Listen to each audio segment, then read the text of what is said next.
भारत में चुनाव हर कुछ महीनों में कहीं ना कहीं होता ही रहता है।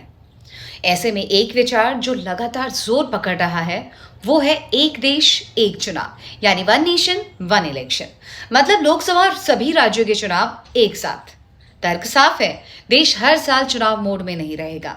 खर्च कम होगा, प्रशासन लगातार अपना काम कर पाएगा। आंकड़े भी यही कहते हैं। 2019 के लोकसभा चुनाव में ही करीब 60,000 करोड़ से ज्यादा खर्च हुआ और अलग अलग राज्यों के चुनाव जोड़े तो ये आंकड़ा और ऊपर चला जाता है। यानी पैसा बचेगा, समय बचेगा, लेकिन सवाल यहीं से शुरू होता है। अगर पूरे देश में एक ही समय पर चुनाव होंगे तो क्या पूरा देश एक ही लहर में वोट करेगा? और अगर ऐसा हुआ तो क्या क्षेत्रीय मुद्दे राष्ट्रीय मुद्दों के नीचे दब नहीं जाएंगे? फिर राजनीति आसान तो हो जाएगी, लेकिन क्या प्रतिनिधित्व भी उतना ही मजबूत रहेगा? क्योंकि लोकतंत्र में सिर्फ इफिशिएंसी नहीं होता, विविधता भी होता है। तो फैसला सिर्फ इतना नहीं है कि चुनाव कब हो, फैसला यह भी है कि आवाज किसकी सुनी जाए।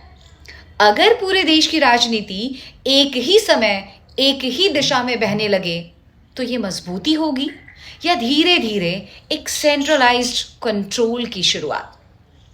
आप वन नेशन वन इलेक्शन के पक्ष में हैं या फिर नहीं? कमेंट सेक्शन में जरूर बताएं।